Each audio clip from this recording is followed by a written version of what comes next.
இந்த வீடியோல Naruto Shippuden season 5 episode 103 நம்ம பார்க்க போறோம். ஓப்பனிங்லயே சீஜுனே, ககாஷி அண்ட் யாமட்டோவோட டீம்ஸ் எல்லாம் நிப்பாங்க. ககாஷி இத ஆரம்பிக்கலாமா அப்படின்ட்டு எல்லாரும் அவங்க பொசிஷனுக்கு போங்கன்னு சொல்லவும் எல்லாம் ஸ்கேட்டர் ஆயிருவாங்க. சீஜுனே, நம்மளோட வேலையை செய்ய வேண்டிய நேரம் அப்படின்பாங்க. Team Kakashi and team Yamato ரெண்டு பேருமே பிரிஞ்சிருப்பாங்க. லீ ஒரு மாதிரி அவங்கள பார்த்துட்டு டல்லாவான். ஏன்டா டிப்ரெஸ்ல இருக்கியான்னு சொல்லி கேட்பான் கீபா. அவங்க கிறிஸ்டல் ஸ்டைல் யூசர் கூட சண்டை போட போறாங்க. அவளை ரொம்பவுமே ஸ்ட்ராங்னு சொன்னாங்களே, அவளோட மோத முடியலன்னு தான் எனக்கு சங்கடமா இருக்கு அப்படின்பா. இங்க பாரு, நம்ம சுனின் செல்ஃபிஷா திங்க் பண்ற நேரம்ல இது இல்ல. சில நேரங்கள்ல நமக்கு கொடுத்த விஷயங்களை கம்மனு செய்யறதே நல்லது. அவளோட ஆட்களுமே ரொம்பவுமே ஸ்ட்ராங்கானவங்க தான் அப்படின்பா கீபா. ஃபயர் ஆயிருமா லீ. நிஜமானுமா? அப்பனா அவங்கள பத்தின டீடைல்ஸ் எல்லாம் கொடுன்னு கேட்பான். போன தடவை செம தொல்லையா போச்சு அப்படின்பா கீபா. டென்ட் இங்க வந்துட்டு லிசன் பண்ண ஆரம்பிச்சிருவா. அவங்க ஸ்மோக் ஸ்கிரீன் போடுவாங்க, அதுதான் பெரிய தொல்லை அப்படின்பா கீபா.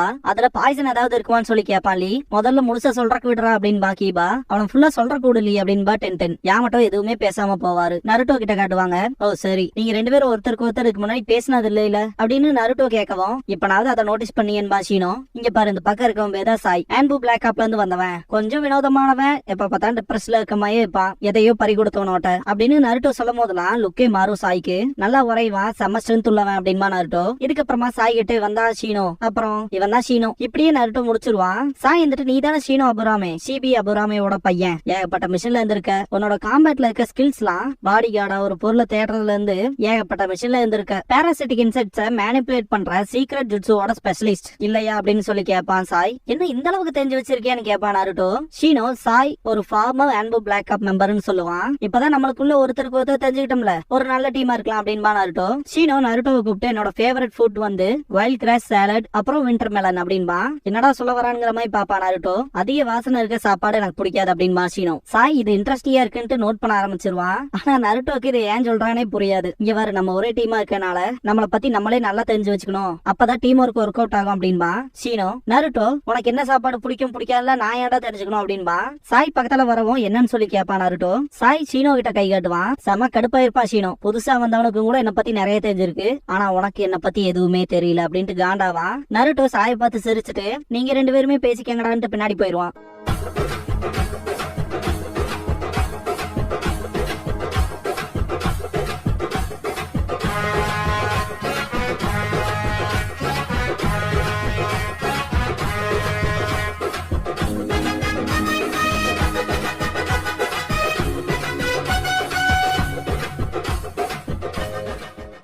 ஓப்பனிங் சாங் முடிஞ்சதுக்கு அப்புறமா 4 கார்னர் சீலிங் பேரியர் அப்படிங்கிற இந்த எபிசோடோட டைட்டில் போட்டு ஸ்டார்ட் பண்றாங்க. குரன் கோசு கிட்ட காபுட்டோவை பத்தி என்ன நினைக்கிற, பர்சனலா எனக்கு அவன் பிடிக்கவே பிடிக்கல அப்படின்ட்டு யுகிமாருவா அரைஞ்சிருப்பான்ல, அந்த விஷயத்த திங்க் பண்ணி பார்த்துட்டு அதை விட்டு தள்ளு அப்படின்ட்டு அவ கையில இருக்க கிறிஸ்டலை வச்சுட்டு லீ ஷினோபிஸோட கதையை முடிச்சதுக்கு அப்புறமா காபுட்டோ முடிய எழுத்து புடிச்சு அப்படின்னு கடுப்பாகும் போது விரல வச்சு அந்த கிறிஸ்டலை உடைப்பா. இதுக்கு முன்னாடி காபுட்டோ பாத்தீங்கன்னா யுகிமாரு 3 டெயில்ஸை கண்ட்ரோல் பண்றதுக்கான ஒரு டூல் தான் அப்படின்னு சொல்லியிருப்பான். அதை திங்க் பண்ணி பார்த்துட்டு எனக்கு ஏன் இவ்வளவு கோவம் வருதுன்னே தெரியல அப்படின்ட்டு பயங்கர இரிட்டேட் ஆவா. சரி வா போலான்ட்டு கிளம்பும் போது, நீ எங்க போனாலும் நான் உன் கூடவே வருவேன் கூரன்ட்டு பின்னாடியே போவான் கோசு. இதுக்கப்புறமா தண்ணிக்குள்ள காட்டுவாங்க. ஒரு மீன் வந்துட்டு இருக்கும். திடீர்னு பார்த்தா நூறாரி அந்த மீனை ஒரு தொட்டிக்குள்ள போட்ட மாதிரி எல்லாமே கிளியரா இருக்கு அப்படின்னு சொல்லி சிக்னல் கொடுக்கவும் ரிஞ்சி, கீஹோ, கிகிரி 3 பேருமே வெளியே வருவாங்க. உனக்குலாம் ஈரமா இருக்காது இல்லையான்னு சொல்லி கிகிரி கேட்பான். பார்த்தா நூறாரி அந்த மீனை பிடிச்சிருப்பான் இல்லையா, அது என்ன உன் பெட்டான்னு சொல்லி கேட்பான் கிகிரி. ஹெல்ப் பண்ணதுக்கு தேங்க்ஸ்னு தாட்டி விட்டுருவான் நூறாரி. இப்ப நம்ம என்ன பண்ண போறோம் அப்படின்னு சொல்லி ரிஞ்சி கிட்ட எல்லாருமே அட்வைஸ் கேட்பாங்க. ரிஞ்சி பார்க்கும் போதே எல்லாத்து முகமுமே வித்தியாசமா இருக்கும், எப்பவும் போலதான் அப்படின்னு ரிஞ்சி. இதுக்கப்புறமா சீஜுனோ கிட்ட காட்டுவாங்க. அந்த ஸ்க்ரால் ஓபன் பண்ணிருப்பாங்க. 4 கார்னர் சீலிங் பேரியரை தான் பண்ண போறோம் அப்படின்பாங்க. ஃபர்ஸ்ட் 3 டெயில்ஸ் கண்டுபிடிக்கணும், அப்புறம் தான் சீலிங் பேரியருக்கு போகணும் அப்படின்ட்டு நான் ஆல்ரெடி உங்களுக்கு ஹேண்ட் சைன்ஸ் என்னன்னு சொல்லியிருக்கேன். ரெடியாங்கவும் எல்லாரும் அவங்க கிட்ட இருக்க சின்ன ஸ்க்ரால் எடுத்து ஓபன் பண்ணுவாங்க. சீஜுனே சீல் ஃபார்மேஷன் பண்ணிட்டு 4 கார்னர் சீலிங் பேரியர் சர்ச் அப்படின்பாங்க. இந்த ஒரு ஜுட்சுவை பொறுத்த வரைக்கும் 3 ஸ்டேஜ் இருக்கு. அதுல சர்ச் அப்படிங்கிற விஷயம் தான் ஃபர்ஸ்ட் ஸ்டேஜ். அதை பண்ணவும் 4 பேர் சேர்ந்து வலைய பிடிச்சிருக்க மாதிரி இருக்கும். இதுக்கு ப்ராப்பரான சக்கரா கான்சென்ட்ரேஷன் இருக்கணும் அப்படின்பாங்க சீஜுனே. போக போக இவங்களோட டிஸ்டன்ஸ் எச்சப்படுத்தும் போது அதோட சைஸும் பெருசாகும் அப்படின்பாங்க. சக்குரா, இந்த ஒரு விஷயத்துக்கு சக்கர கான்சென்ட்ரேஷன் அதிகமா தேவைப்படுதுன்னா நம்மள எனிமி அட்டாக் பண்ணும் போது நம்ம என்ன பண்றது அப்படின்னு சொல்லி கேப்பா. அதெல்லாம் நடக்காது, உங்களோட காம்ரேட்ஸ் மேல நம்பிக்கையை வைங்க, அவங்க எதிரிகளை பாத்துக்குவாங்க அப்படிங்கவும் சரி அப்படின்பாங்க. ஈனும் ரொம்பவே கஷ்டப்படுவா. அவ சைடுல அந்த சீலை விட்டுருவா. நீ ஓகேவான்னு சொல்லி சக்குரா கேப்பா. ஈனும் மனசுக்குள்ள ஓடுற விஷயமே, எதிரி அட்டாக் பண்ணுவானா இல்லையாங்கிறதுல அடுத்த கட்ட பிரச்சனை. என்னால இந்த லெவல்ல இருக்க சக்கராவை கண்ட்ரோல் பண்ண முடியுமானே தெரியலையேன்னு திங்க் பண்ணும் போது போது சகுரா எனக்கு தெரியும் உன்னால இது முடியும்னு, இதெல்லாம் நமக்கு சின்ன விஷயம் அப்படின்பா. ஈனோ ஃபர்ஸ்ட் அந்த மெடிக்கல் ஜுட்சு கத்துக்கணும்னு போனப்ப சகுரா தான் பாத்தீங்கன்னா சக்கர கண்ட்ரோல் தான் பேசிக்கே, உன்னால முடியும் ஈனோ, இத பக்குவப்படுத்து அப்படின்னு சொல்லியிருப்பா. ரொம்பவே ஹார்ட் ஒர்க் பண்ணிருப்பா ஈனோ. அதை திங்க் பண்ணி பார்த்துட்டு என்ன சாதாரணமா நினைக்காத, இதை நான் முடிச்சு காட்டுவான்ட்டு எந்திரிப்பா. இதுக்கப்புறமா லீ கிட்ட காட்டுவாங்க, எனக்கு ஒண்ணு தோணுது அப்படின்பா. கீபா என்னடா அப்படின்னு கேட்டுட்டு அவன் அவங்ககிட்ட இந்த எனிமியை பத்தி சொல்லல அப்படின்ட்டு அவங்க யூஸ் பண்ற அந்த ஸ்மோக் ஸ்கிரீனை பத்தி சொல்லுவான். அதுக்குள்ள போயிட்ட கண்ணு தெரியாது, அவங்களோட வாசனைகளையும் நுகர முடியாது, ஈவன் அக்கமாறுனாலே முடியல, அதுக்குள்ள இறங்கில சண்டை போட முடியாது, வெளியே இருந்து வேணா சண்டை போடலாம் அப்படின்பா கீபா. அததான் சொல்றேன், நான் ஒரு பிளானோட வந்திருக்கேன் அப்படின்பா லீ. சுனி நானதுக்கு அப்புறமா உன் மூளையில யூஸ் பண்ண கத்துக்கிட்டியா லீன்னு சொல்லி கேப்பா டென்டென். யாமட்டோ லீயோட ஸ்ட்ராட்டஜி என்னன்னு சொல்லி கேப்பாரு. என்னோட ஸ்ட்ராட்டஜி என்னன்னு சொல்லி பயங்கர சஸ்பென்ஸ் கொடுப்பா லீ. டென்டெனுக்கும் கீபாவுக்கும் அல்லு கிளம்பும், அப்படி என்னடா ஸ்ட்ராட்டஜி வச்சிருக்கான் அப்படிங்கிற மாதிரி. வெறும் ஒரே வார்த்தை தான் அப்படின்பா. தைரியம் அப்படின்பா. தைரியம் இருந்தா போது எந்த எனிமி நம்ம கூட நிக்க முடியாது அப்படின்பா. அட பிக்க அடிப்பயலே, இததான் இன்ன வரைக்கும் ஸ்ட்ராட்டஜின்னு சொன்னையாடான்ட்டு கீபா கடுப்பாவா. நான் என்னடா பண்ண அப்படின்பா லீ. டென்டென் இன்னுமே ஒர்க் அவுட் அடிக்டா தான் இருக்கா, இவன் இன்னும் திருந்தல அப்படின்னு திங்க் பண்ணுவா. இதுக்கப்புறமா கக்காஷி கிட்ட காட்டுவாங்க, ஆரம்பிக்கலாமா அப்படின்பாரு. நருட்டோ சரின்பா. கக்காஷி ஷீனோ கிட்ட எப்படி போகுதுன்னு சொல்லி கேட்பாரு. கொஞ்ச நேரம் டைம் கேட்பான். கக்காஷி சாய் கிட்ட யாமட்டோ கூட இருக்கப்ப என்ன ஃபார்மேஷன் யூஸ் பண்ணீங்களோ அதேதான் அப்படின்பாரு. சரி சென்பாய் அப்படின்பா. ஓ நீயும் ஆன்போ பிளாக் ஆப்ஸ்ல இருந்து வந்தவன் தானே அப்படின்னு கக்காஷி சொல்லும் போதுலாம் நருட்டோக்கு ஒரு மாதிரி வேடா இருக்கும். கக்காஷி மெயினா ஆன்போ பிளாக் ஆப்ஸ் பொறுத்த வரைக்கும் அவங்களுக்கு மிஷன் தான் முக்கியம், கூட வர காம்ரேட்ஸ்க்கு என்னானாலும் பரவாயில்லன்னு தான் திங்க் பண்ணுவாங்க.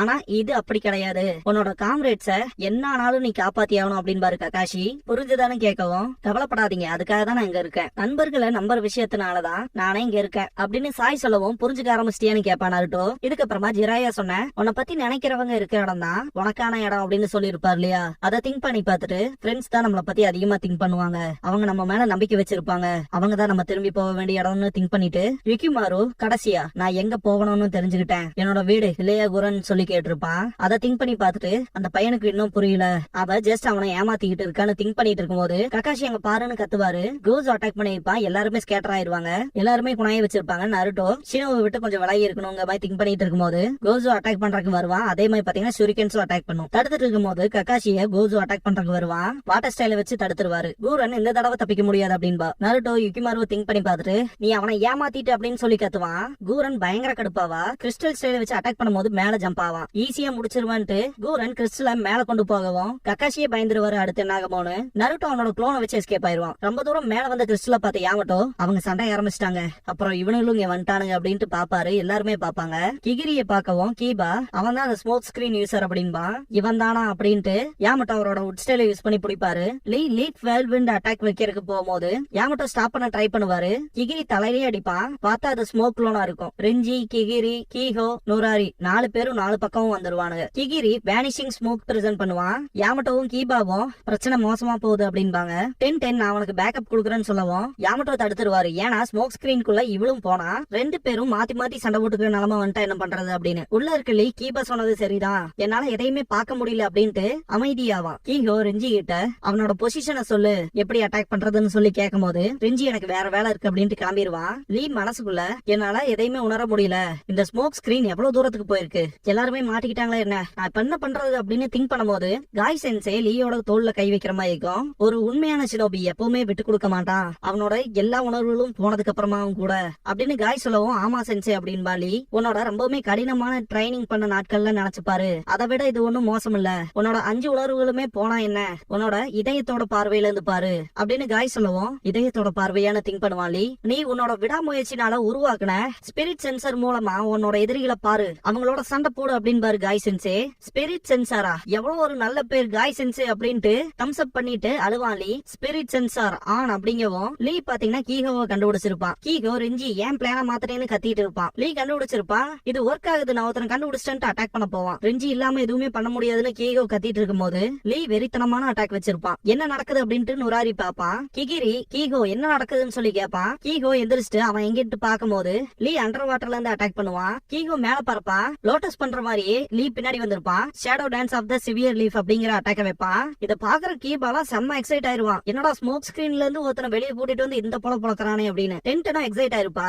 அப்படின்னா அந்த ஸ்மோக் ஸ்கிரீனுக்குள்ள எதிரிகள் மட்டும் தானே இருப்பாங்க அப்படின்ட்டு அவளோட ரைசிங் டிராகன் கண்ட்ரோல் அப்படிங்கிற டெக்னிக்கே யூஸ் பண்ணுவா. நுராரியும் கிகிரியும் ஓடுவானுங்க. இது மொத்தமாவே ரிவர்ஸ் ஆயிடுச்சு அப்படின்பா கிகிரி. இப்படி நடக்கிறதுக்கு எல்லாத்துக்குமே காரணம் உன்னோட ஸ்டூபிடான அந்த ஸ்மோக் தான் அப்படின்பா நுராரி. வெளியே இருக்க 10 பேப்பர் பாம்ஸோட அட்டாக் பண்ண ஆரம்பிச்சிருவா. இப்போதைக்கு நம்மளால பார்க்க முடியாது நமக்கு தான் பெரிய பிரச்சனை அப்படின்னு பேசிட்டு இருக்கும் போது பேப்பர் பாம பார்த்த 2 பேருக்குமே அது கிளம்பி இருக்கும், வெறித்தனமா வெடிக்கும். இதெல்லாம் பார்த்த கீபா இவ்வளவு வீக்கானவங்களா இவனுங்க அப்படின்ட்டு ஷாக் ஆவான். லீயும் டென்டனும் இவ்வளவு வீக்கா இருக்கானுங்கன்னு சொல்லவும் இவனிலேயே நம்ம என்ன வரைக்கும் ஸ்ட்ராங்னு சொல்லிட்டு இருந்தோம், இதுக்கே நம்மள யூஸ்லெஸ்ன்னு நினைக்க போறாங்க அப்படின்ட்டு அக்கமாரு இதை பண்ணியே ஆகணும் அப்படின்மா கீபா. 2 பேரும் அட்டாக் பண்ண போகும்போது 3 பேருமே பயந்துருவாங்க.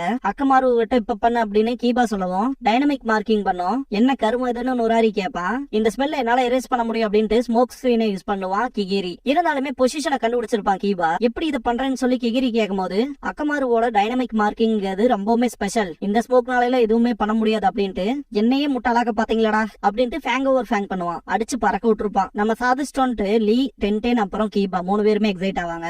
யாமட்டோ எங்களோட ரோல் வந்து கரெக்டா முடிஞ்சிருச்சு, எங்களோட டீமே திசை திருப்புற டீம் தான், ககாஷிக்கு இந்த சிச்சுவேஷன் எப்படின்னு தெரியும், அந்த கிறிஸ்டல் ஸ்டைல் யூசரோட என்ன பண்ணிட்டு இருப்பாங்க அப்படிங்கிற மாதிரி யாமட்டோ திங்க் பண்ணுவாரு. கூரன் அட்டாக் வைக்கும் போது சாய் அவனோட சூப்பர் பீஸ்ட் ஸ்க்ரோலர் யூஸ் பண்ணுவான். அதுல இருந்து வந்த பீஸ்ட கோசு தடுத்துருவான். ககாஷி அவ வரா அப்படிங்கவும் நருட்டோ அவனோட மல்டி ஷேடோ க்ளோன் ஜுட்சுவை பண்ணுவான். கூரன் அவளோட ஜேட் கிறிஸ்டல் பிளேட கொண்டு வருவா. சிம்பிளா முடிப்பன்ட்டு கூரன் எல்லா க்ளோன்ஸையுமே வேட்டையாடுவா. கோசுவும் சாயோட அந்த டிராயிங்க பிச்சு எறிஞ்சிருவான். கூரன் ஃபைனல் அட்டாக் ககாஷியை வைக்கிறதுக்கு போவா. நருட்டோ ஷாக் ஆகி திரும்பி பாப்பான், தடுத்திருப்பாரு ககாஷி. நருட்டோ முன்னாடி அப்ரோச் பண்ணலான்னு வரும்போது கூரன் கிறிஸ்டல வச்சு தடுத்திருப்பா. கூரன் ககாஷி கிட்ட சரியான இருக்க ககாஷி உன்னால என்ன பண்ண முடியும் காட்டுறா அப்படின்பா.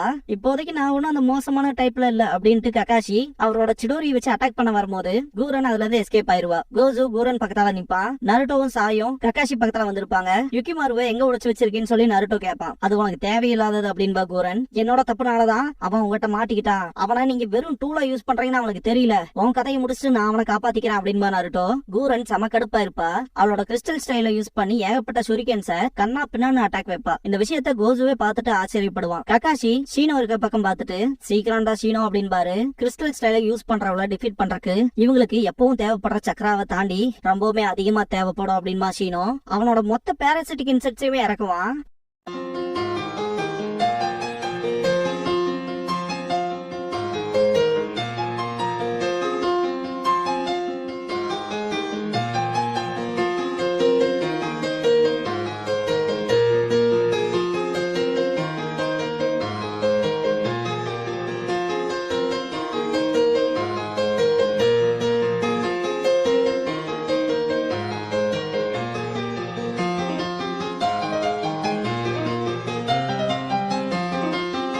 க்ளோசிங் சாங் முடிஞ்சதுக்கு அப்புறமா பிரேக்கிங் தி கிறிஸ்டல் ஸ்டைல் அப்படிங்கிற எபிசோட தான் நம்ம அடுத்து பார்க்க போறோம் அப்படிமா நருட்டோ. இதுக்கு அப்புறமா கீபான் சீனோ இருக்கிறத காட்டுவாங்க. ஹினாட்டா லேட்டா வந்திருப்பா, சாரி கேப்பா. இன்னைக்கும் இந்த மாதிரி சீனோ பன் பால்ஸ் தான் சாப்பிட்டியா அப்படின்னு சொல்லி கீபா ஸ்மெல் பண்ணி பார்த்துட்டு ஹினாட்டா கிட்ட கேட்கவும் இந்த அளவுக்கு ஸ்மெல் சென்ஸ் இருக்கான்ட்டு ரொம்பவுமே எக்ஸைட் ஆவா. அமேசிங்னு பாராட்டுவா. அந்த அளவுக்குலாம் ஒண்ணும் இல்ல அப்படிமா கீபா. சீனோ கீபா நான் ஒரு ஃப்ரெண்டா கேக்குறேன், உனக்கு ஏதாவது பிரச்சனை இருந்தா சொல்லு அப்படின்னு திரும்பி பாக்குறக்குள்ள கீபாவும் ஹினாட்டாவும் ரொம்ப தூரம் முன்னாடி போயிருப்பாங்க. பேசிக்கிட்டே நடப்பாங்க. சில பேர்த்தோட பர்ஃபியூம் என்ன சில நேரத்துல மோசமான நிலைமைக்கு தள்ளும். அப்புறம் ரொம்ப தூரத்துல இருந்து வர பார்பிக்யூட ஸ்மெல் எனக்கு பசியை தூண்டி விட்டுரும். அதிகப்படியான சக்தியை பெறாதுங்கிறதே 2 பக்கமும் கூர்மையா இருக்க கத்தியை புடிச்சுக்கிற மாதிரி அப்படின்மா கீபா. சீனா வந்திருப்பான், கையில ஒரு சாப்பாட்டு பொருளை வச்சிருப்பான். ஓபன் பண்ணவும் கீபா அந்த ஸ்மெல் தாங்க முடியாம கீபா ஒரு மாதிரி வாபுலாவான். இதுக்கு முன்னாடி என்ன இக்னோர் பண்ணிட்டு போனேல, அதுக்கு திருப்பி குடுக்கறேன்டா அப்படின்ட்டு ஷீனோ இதுதான் குசாயா அப்படின்மா. சொல்ல போனா ஷீனோவே அவனோட மூக்குல கிளிப்ப மாட்டிருப்பான். கீபா அன்கான்சியஸாவே ஆயிருப்பான். ஹினாட்டா கீபாக்கு என்னாச்சுன்னு பாப்பா. எதிர்பார்க்காத இடத்துலதான் எதிர்பார்க்காத விஷயங்கள் கிடைக்குது அப்படின்மா ஷீனோ. அக்கமாரும் அந்த பிஷ் சாப்பிட்டு இருக்கும். ஷீனோ குசாயா பிஷ் அப்படின்னு சொன்னான் இல்லையா, அது ரியலாவே ஜப்பான்ல யூஸ் பண்ற ஒரு பிஷ்.